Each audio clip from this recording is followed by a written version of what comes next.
The dawn broke over the East China Sea like a bruise spreading across pale skin, purple, red, and angry. April 16, 1945.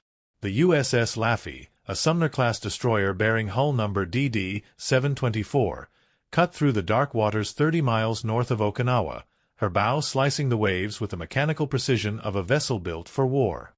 She was young, barely a year old, but she carried the weight of a nation's desperation on her steel frame. The Pacific War was entering its final, most savage chapter, and every ship that sailed these waters knew it.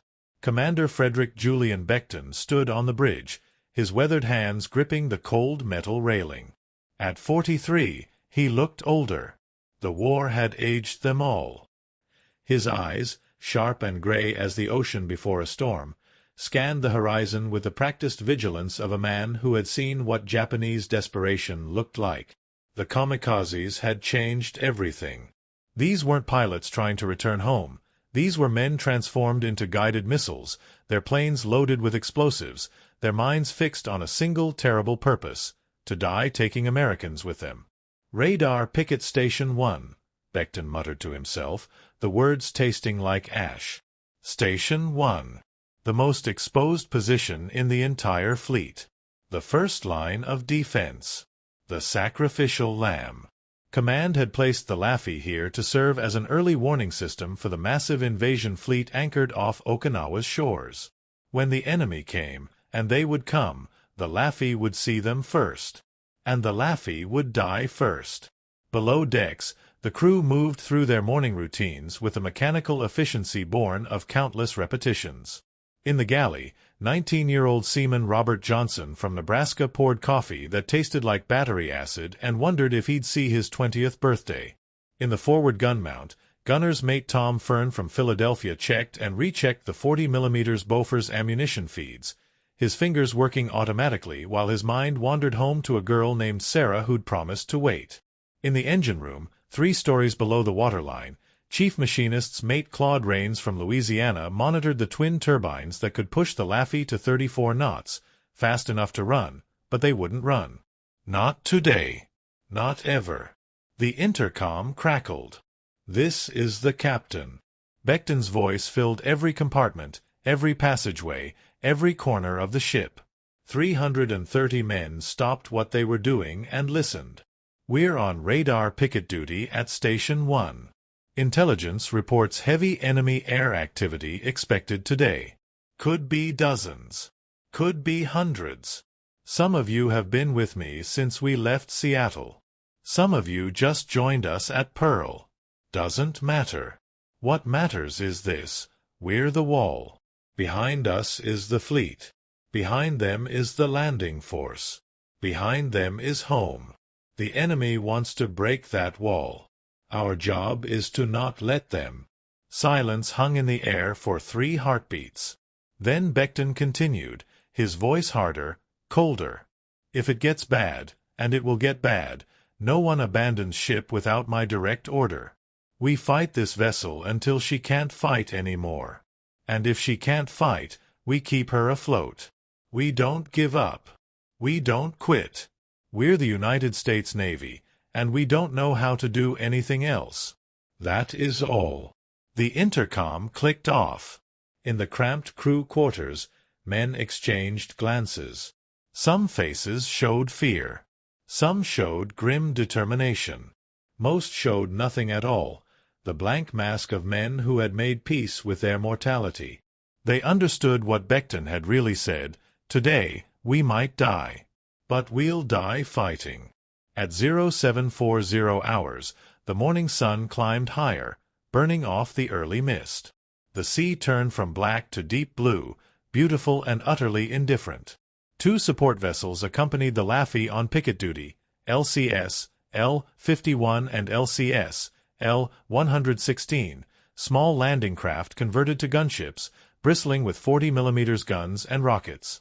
They were the only company the Laffey would have. 30 miles separated them from the main fleet. 30 miles that might as well have been 300 when the enemy came screaming from the sky. Lieutenant Frank Manson, the gunnery officer, made his rounds to each gun station. 5-inch guns forward and aft, capable of firing a shell every 6 seconds. 6 twin 40mm Bofors mounts, deadly against low-flying aircraft. 12 20mm Oerlikon cannons, last-ditch weapons when the enemy got too close. Every barrel was clean. Every magazine was loaded. Every man knew his job. "Think they'll really come, sir?" a young gunner asked, his voice cracking slightly. Manson looked at the kid. Couldn't have been more than 17, probably lied about his age to enlist. "Yeah," Manson said quietly. "They'll come." At 0827 hours, the radar operator's voice cut through the morning calm like a knife. "Bogies inbound. Multiple contacts. Bearing 035, range 40 miles. Closing fast." Becton's jaw tightened. "Sound general quarters." The klaxon screamed through the ship, a rising, falling wail that sent 330 men running to battle stations. Hatches slammed shut. Watertight doors dogged down. The Laffey transformed from a ship into a fortress, every compartment sealed, every man at his post. In the engine room, Rains opened the throttles wide. The twin screws bit into the water, and the Laffey surged forward, her wake frothing white behind her. On the bridge, Becton raised his binoculars to the sky. Nothing yet. Just empty blue and scattered clouds. But they were coming. He could feel it in his bones, in the way the air seemed to thicken, in the way his heart hammered against his ribs. He glanced at the men around him, the helmsman, the officer of the deck, the talkers coordinating with the gun crews below. Young men. Good men. Men who would die if he made the wrong call. "All guns, load for air action," Becton ordered. "Stand by." The waiting was the worst part. 40 miles became 30. 30 became 20. The radar operator called out updates in a steady mechanical voice, but Becton could hear the fear underneath. 20 contacts. No, 30. No more. They were massing, forming up for a coordinated strike. This wasn't going to be a probe or a harassment raid. This was a full-scale assault designed to overwhelm and destroy. At 0843 hours, Lieutenant Youngquist on the aft gun director spotted them first. Aircraft sighted. Bearing 040, high altitude. Becton spun his binoculars. There. Tiny specks against the blue, growing larger with every passing second. Zeros. Judas. Vowels. The entire Japanese Air Force seemed to be descending on his ship. He counted 6. Then 12. Then stopped counting because it didn't matter anymore. "All batteries, commence firing." Becton's voice carried across the ship, calm and steady despite the storm that was about to break over them. The Laffey's guns erupted. The 5-inch mounts roared, hurling shells into the sky, each one leaving a dirty brown puff of smoke when it detonated. The 40mm Bofors began their distinctive hammering rhythm, boom boom boom boom, tracers arcing up like strings of deadly pearls. The 20mm Oerlikons added their higher-pitched chatter. The entire ship shook with the violence of her own firepower, and above it all, the kamikazes kept coming. The first one dove from 8,000 feet, its engine screaming, the red sun painted on its wings growing larger in the gun sights. The forward 40mm mount caught it at 2,000 feet, shells ripping through the fuselage, and the plane disintegrated in a ball of orange fire. But behind it came another, and 5 more after that. "Here they come!" someone screamed, and the words were immediately swallowed by the thunder of guns and the shriek of diving aircraft. The battle for the USS Laffey had begun, and in the next 80 minutes, 330 men would face a test that would either kill them or forge them into legend. The second kamikaze pilot never had a chance to think about his family, about the cherry blossoms in Kyoto, about anything except the gray destroyer that filled his entire world. He pushed his Zero into a 60-degree dive, his hands locked on the stick, his mind reciting the final prayer his commander had taught him. To die for the Emperor is to live forever. At 3,000 feet, the American tracers found him. Red lines in the air that seemed almost beautiful until they tore through his wings like paper. But momentum is a cruel physics, indifferent to intention or courage. The Zero, trailing smoke and fire, kept coming. Incoming. Port side. The lookout's voice cracked with terror. Commander Beckton wrenched the ship hard to starboard. The Laffy heeled over, her frame groaning, water rushing across the tilted deck. The Zero missed by 50 feet, hitting the water so close that the explosion sent a column of seawater crashing over the ship, drenching the gun crews. For exactly 3 seconds, men gasped in relief. Then the third plane hit. It came from astern, low and fast, hugging the waves where the radar couldn't track it properly. A Judy dive bomber, its pilot already dead from 20 mm fire, but his aircraft still flying on nerve and violence. It clipped the aft 5-inch mount, and the world became sound and fury. Metal screamed. Men screamed louder. The bomb the Judy carried, a 550-pound monster meant for battleships, exploded on contact, vaporizing the entire aft gun crew in a white-hot flash. Seaman Johnson, who had been carrying ammunition to the forward guns, felt the blast wave punch him in the chest like a giant's fist. He went down, his ears ringing, his vision blurred. When he pushed himself up, his hands came away red. Not his blood, he checked frantically, someone else's. Around him, the deck was a nightmare. Bodies. Parts of bodies. Steel twisted into shapes that steel should never take. The aft gun mount was simply gone, replaced by a hole through which he could see down into the deck below, where fires were already spreading. Damage control 2 AFT section. Someone was screaming into a sound-powered phone. We need hoses. We need. A fourth kamikaze interrupted the sentence. This one came straight down from 12,000 feet, an Oscar fighter with its engine at full throttle. Every gun on the Laffy that could train upward opened fire. The sky turned into a web of tracers, a storm of steel and explosive shells. The Oscar flew through it all, taking hits, losing pieces, but not stopping. Not slowing. Not ever stopping. Lieutenant Manson, in the forward gun director, saw it coming and knew, with the terrible clarity that comes in the moment before death, that they couldn't kill it in time. "Brace for impact," he roared. The Oscar struck the Laffy's superstructure just above the waterline, starboard side. The explosion lifted the entire ship 3 feet out of the water. Men who had been standing were thrown to the deck. Men below decks were thrown against bulkheads. In the engine room, Chief Rains grabbed a steam pipe to keep from being hurled into the turbines. The pipe was hot, hot enough to sear flesh, but he held on because the alternative was death. When the Laffy settled back into the water, she was listing 8 degrees to starboard and on fire in 3 places. Smoke poured from her wounds, black and oily, marking her position like a funeral pyre. On the bridge, Beckton coughed, wiped blood from a cut above his eye, and checked his ship's status board. The damage was catastrophic. Aft steering destroyed. 1 5-inch mount gone.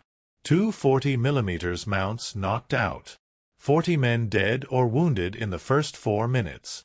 Can we still make steam? Beckton demanded. The engine room talker pressed his headphones tighter. Engine room reports, "Yes, sir. Both turbines operational. We can still maneuver." Then we maneuver. Hard rudder, full speed. Don't give them a stationary target. But the kamikazes didn't need stationary targets. They needed only the courage to die, and courage they had in terrible abundance. The 5th plane came in from the port beam, a Zero with its landing gear shot away, its pilot wounded and slumped over the controls. It should have been harmless. Should have splashed into the ocean. But at the last second, the pilot revived or the wind shifted or fate simply decided to be cruel. The Zero smashed into the port side 40mm mount, killing the entire 6-man crew instantly and starting a fire that threatened the forward ammunition magazine. "Flood the forward magazine," Beckton ordered. Below decks, Damage Control Party 3 raced through smoke-filled passageways toward the forward magazine. Leading them was Chief Bosun's mate Louis Delusky from Chicago, a man built like a barrel with hands like hammers. He reached the magazine compartment, spun the wheel to open the flooding valves, and felt the icy seawater rush past his feet. The water would save them from an explosion that would break the ship in half. It would also add tons of weight to the forward section, making the list worse. But between drowning slowly and exploding instantly, drowning was the better choice. "Magazine flooded, sir," the talker reported. On the bridge, Beckton nodded. The list was now 12 degrees. The Laffey was wounded, bleeding, but still fighting. Around her, the two support gunboats, LCS 51 and 116, were pouring fire into the sky, trying to draw some of the attackers away. It wasn't working. The kamikazes wanted the destroyer, the big ship, the worthy target, the kill that would earn them a place in the Yasukuni Shrine. At 0854 hours, 11 minutes into the attack, 3 planes came in simultaneously from different directions. It was coordinated, professional, the kind of tactic that required training and discipline. The lead Zero drew fire from the starboard guns. The second, a Val dive bomber, came in from port while the gunners were distracted. The third climbed high and dove straight down, using the sun to blind the lookouts. Gunner's mate Tom Fern saw the Val coming and knew his gun couldn't traverse fast enough. Time slowed to the consistency of honey. He could see the pilot's face, young, determined, already dead inside. He could see the bomb hanging beneath the Val's belly, bigger than a man. He could see the tracers from his gun walking toward the plane, too slow, always too slow. The Val released its bomb at 800 feet. The bomb struck the forward deck, penetrated through to the mess deck, and exploded in a confined space filled with men who had been carrying ammunition. The blast wave traveled through the ship like a freight train, blowing out hatches, rupturing bulkheads, killing 12 men outright and wounding 20 more. Seaman Johnson, still alive somehow, found himself thrown against a bulkhead so hard that he heard his ribs crack. The pain was distant, muffled, unimportant. He crawled toward a wounded shipmate who was screaming for his mother. "I got you," Johnson gasped, grabbing the man under the arms. "I got you." He didn't know where he was dragging the man. Didn't know where safety was because there was no safety. There was only the next second, and the second after that, and the desperate hope that you'd survive both. On the bridge, Beckton watched his ship dying by inches. The list was 15 degrees now. Fires raged in 4 compartments. Casualties were mounting faster than the doctors could treat them. And still the kamikazes came. He counted 8 more on the radar, circling like sharks, waiting for the moment when the Laffey's guns fell silent. The helmsman, a kid from Iowa named Warren, looked at the captain with eyes that had seen too much. "Sir, should we? I mean, if we need to abandon." "No." Beckton's voice was iron. "We hold this ship. You understand me? We hold her." The intercom, damaged but still functional, carried his next words to every surviving crewman. "All hands, this is the captain. I know we're hurt. I know we're scared. But we're not done. Not by a damn sight. Every gun that can still shoot, keep shooting. Every man who can still stand, keep standing. We're the Laffey, and we don't quit." In the forward gun mount, Manson heard those words and felt something harden in his chest. They'd trained for this. All those endless drills, all those scenarios, all those nights practicing damage control until they could do it blind, it had all been for this moment. He keyed his microphone. "All gun crews, this is Manson. The old man's right. We're not done. Target selection is free. Shoot anything that flies. Make them pay for every inch." The starboard 40mm mount, undermanned but still operational, caught the diving Zero at 1,500 feet. The shells walked up the fuselage, through the engine, into the cockpit. The Zero exploded like a firework, and pieces rained down around the ship. A cheer went up from the gun crew, short, savage, primal. One more kill. One less enemy to fear.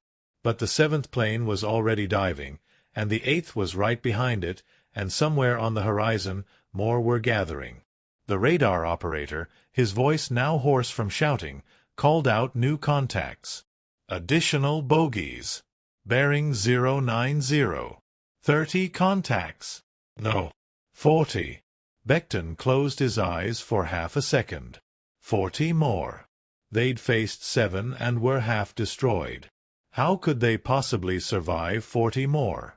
But he opened his eyes, straightened his shoulders, and spoke into the intercom one more time. Helm, bring us around. Let's show them our good side. The Laffy turned into the wind, presenting her least damaged guns to the approaching enemy. Her wake traced a white arc on the blue water, beautiful and defiant. Smoke poured from her wounds. Men screamed in her burning compartments. But her guns kept firing, and her engines kept turning, and she refused, absolutely refused, to die. The seventh kamikaze roared in at deck level, so fast that it seemed to materialize out of the smoke. The 20mm gunners caught it at point-blank range, literally 50 feet from impact. The plane disintegrated, but its momentum carried the wreckage forward. Debris smashed into the bridge, shattering windows, sending shrapnel scything through the air. Becton felt something hot slice across his left arm. He looked down, saw blood soaking through his uniform, and kept giving orders. Rudder amidships. All ahead full. Don't stop moving. The clock on the bulkhead, cracked but still running, showed 0906. 19 minutes since the attack began. In those 19 minutes, the Laffy had been hit by 4 kamikazes and 2 bombs. She had lost 63 men killed and wounded. She was listing 17 degrees, on fire in 5 locations, and still 30 miles from any help. And the main assault hadn't even started yet. Gunner's mate Tom Fern saw the Val coming and knew his gun couldn't traverse fast enough. Time slowed to the consistency of honey. He could see the pilot's face, young, determined, already dead inside. He could see the bomb hanging beneath the Val's belly, bigger than a man. He could see the tracers from his gun walking toward the plane, too slow, always too slow. The Val released its bomb at 800 feet. The bomb struck the forward deck, penetrated through to the mess deck, and exploded in a confined space filled with men who had been carrying ammunition. The blast wave traveled through the ship like a freight train, blowing out hatches, rupturing bulkheads, killing 12 men outright and wounding 20 more. Seaman Johnson, still alive somehow, found himself thrown against a bulkhead so hard that he heard his ribs crack. The pain was distant, muffled, unimportant. He crawled toward a wounded shipmate who was screaming for his mother. "I got you," Johnson gasped, grabbing the man under the arms. "I got you." He didn't know where he was dragging the man. Didn't know where safety was because there was no safety. There was only the next second, and the second after that, and the desperate hope that you'd survive both. On the bridge, Becton watched his ship dying by inches. The list was 15 degrees now. Fires raged in 4 compartments. Casualties were mounting faster than the doctors could treat them. And still the kamikazes came. He counted 8 more on the radar, circling like sharks, waiting for the moment when the Laffy's guns fell silent.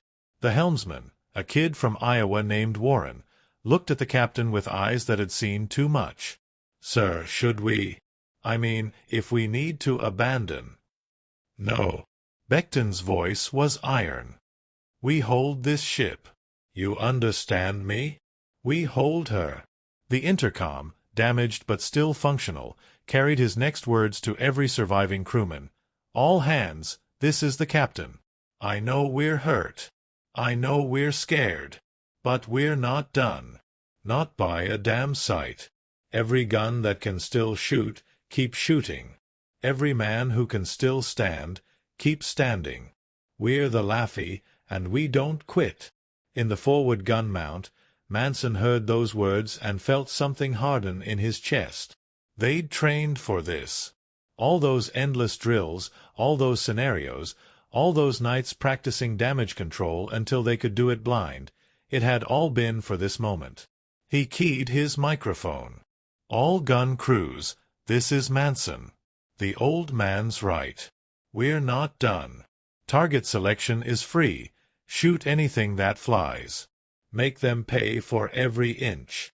The starboard 40mm mount, undermanned but still operational, caught the diving Zero at 1,500 feet.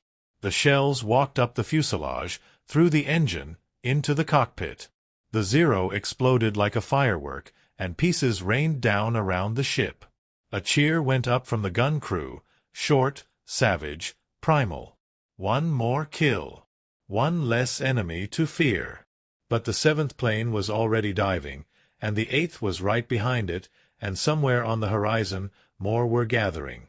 The radar operator, his voice now hoarse from shouting, called out new contacts. "Additional bogies. Bearing 090. 30 contacts. No. 40. Becton closed his eyes for half a second. 40 more. They'd faced 7 and were half destroyed. How could they possibly survive 40 more?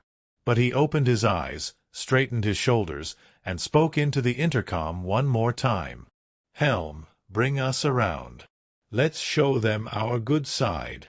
The Laffy turned into the wind, presenting her least damaged guns to the approaching enemy. Her wake traced a white arc on the blue water, beautiful and defiant. Smoke poured from her wounds. Men screamed in her burning compartments. But her guns kept firing, and her engines kept turning, and she refused, absolutely refused, to die. The 7th kamikaze roared in at deck level, so fast that it seemed to materialize out of the smoke. The 20mm gunners caught it at point-blank range, literally 50 feet from impact. The plane disintegrated, but its momentum carried the wreckage forward. Debris smashed into the bridge, shattering windows, sending shrapnel scything through the air. Becton felt something hot slice across his left arm. He looked down, saw blood soaking through his uniform, and kept giving orders. "Rudder amidships. All ahead full. Don't stop moving." The clock on the bulkhead, cracked but still running, showed 0906. 19 minutes since the attack began. In those 19 minutes, the Laffy had been hit by 4 kamikazes and 2 bombs. She had lost 63 men killed and wounded. She was listing 17 degrees, on fire in 5 locations, and still 30 miles from any help. And the main assault hadn't even started yet. At 0908 hours, the sky became solid with aircraft. They emerged from the clouds like locusts, like demons, like every nightmare the crew had ever imagined made manifest in aluminum and explosives. Zeros, Vals, Judas, Oscars, every type of aircraft the Japanese had left, all converging on the single crippled destroyer that refused to sink. On the bridge, radar operator Matthews stopped calling out individual contacts. There were too many. The scope was just a green mass of light, so saturated that individual returns were meaningless. "Jesus Christ," someone whispered. "He's busy," Becton snapped. "We're on our own. Fire control. Prioritize targets by range. Closest threats first." Lieutenant Manson, his uniform torn and blood-stained, coordinated the defensive fire with a calm that bordered on madness. The forward 5-inch mount, the only heavy gun still operational, barked every 7 seconds like clockwork. Each shell reached out 4 miles, detonating in brown puffs that occasionally caught an enemy plane and turned it into falling debris. The 40mm mounts hammered continuously, their crews feeding ammunition until their hands bled, until their shoulders bruised, until their minds stopped thinking and their bodies simply became extensions of the guns themselves. The 8th kamikaze dove from the north, a Judy dive bomber with its bombs still attached, pilot aiming for the bridge. If he hit, the command structure would evaporate. Becton saw it coming and stood absolutely still, watching the plane grow larger in his vision, watching death approach at 300 miles per hour. The forward 40 millimeters caught it at 1,800 feet. Then 1,200. Then 800. Pieces flew off, a wing section, the landing gear, the canopy. But the Judy held together just long enough. It struck the starboard side, just aft of the number 2 stack. The explosion was white-hot and thunderous. The bomb detonated on impact, blowing a hole through the deck plating large enough to drive a truck through. The blast killed 9 men instantly and wounded 15 more. In the engineering spaces below, Chief Rains felt the deck buckle beneath his feet. Pipes burst, spraying superheated steam. A young fireman named Douglas from Georgia took the steam full in the face and went down screaming. Rains didn't hesitate. He grabbed a wrench, shut off the damaged line, and dragged Douglas toward the ladder. Corpsman. We need a corpsman down here. But there were no corpsmen left for engineering. They were all topside, overwhelmed by casualties, running out of morphine, running out of bandages, running out of hope. The 9th plane came in low, skimming the waves, almost invisible against the blue water. A 0, its pilot taking the path of maximum surprise. The port lookout spotted it at the last second. Incoming port. 0 on the deck. The 20 mm gunners swung their weapons down, almost too far down, the barrels nearly touching the water. They opened fire at 200 yards. The 0 flew through the tracers, through the inevitable, through the wall of lead.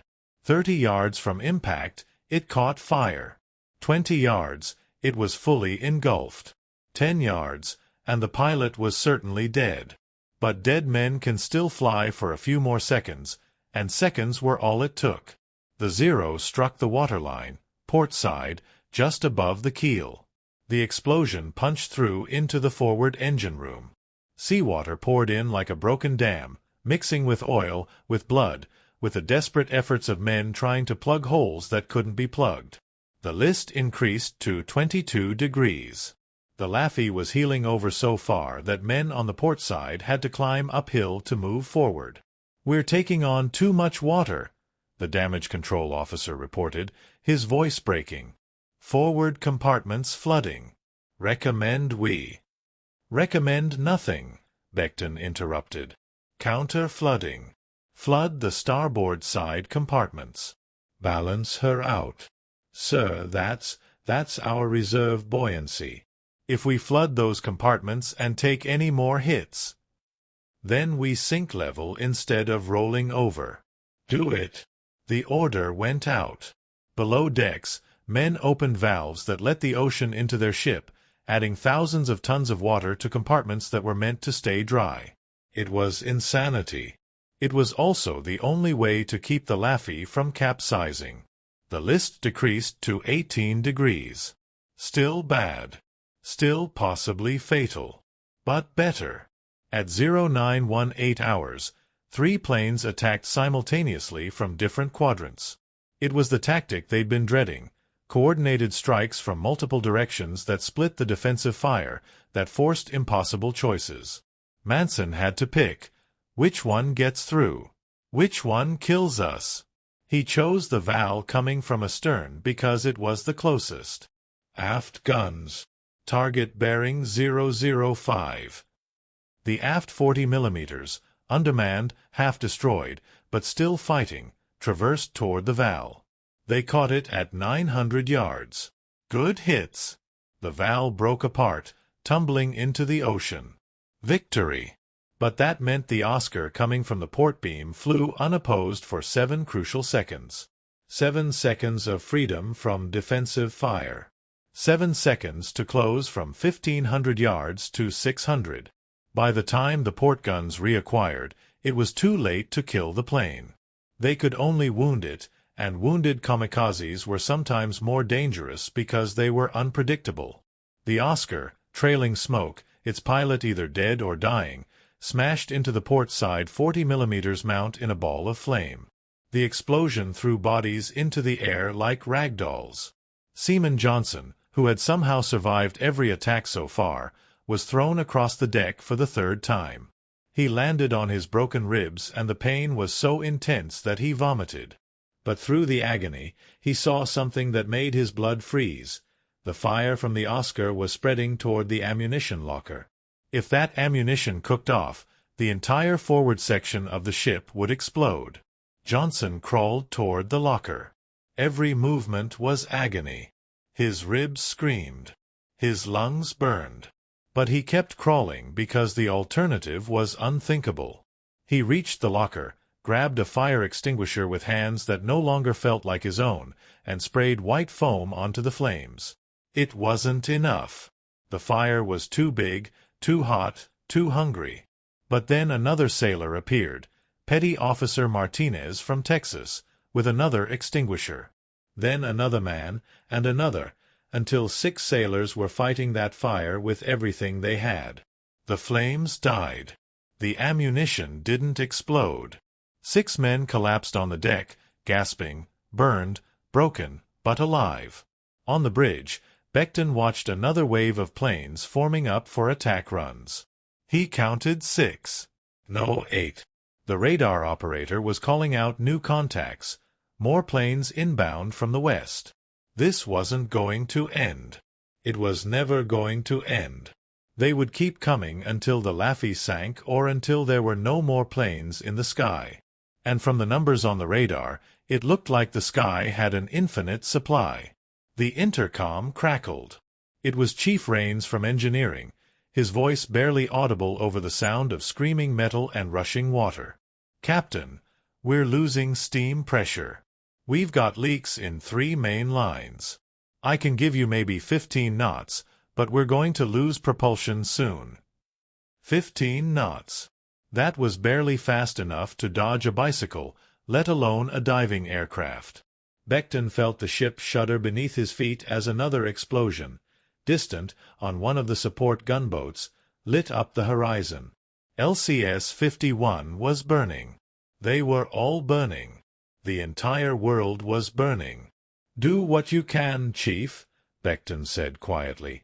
"Just keep her moving." At 0925 hours, the 11th plane dove. Then the 12th. Then the 13th and 14th came in together, a double strike from opposite sides. The Laffey's guns were red-hot, barrels warped from continuous firing, crews exhausted beyond exhaustion, running on adrenaline and terror. The forward 5-inch got the 13th at 2,000 yards, a perfect shot that turned the Val into an explosion of burning fuel. But the 14th, an Oscar, made it through. It hit the aft superstructure, destroying the remaining 5-inch gun director and killing Lieutenant Youngquist and his entire crew. The explosion shook the ship so violently that Becton was thrown against the bulkhead. His left arm, already wounded, went numb. He ignored it. There was no time for pain. No time for fear. No time for anything except the next decision, the next order, the next impossible demand on men who had already given everything. Fire teams to the aft superstructure. But the fire teams were already stretched beyond breaking. Corpsman Thompson, age 22, from Minnesota, had been running from casualty to casualty for 30 minutes straight. He'd run out of morphine 20 minutes ago. He'd run out of bandages 15 minutes ago. Now he was tearing his own uniform into strips, using them to tie tourniquets on men who were missing pieces of themselves.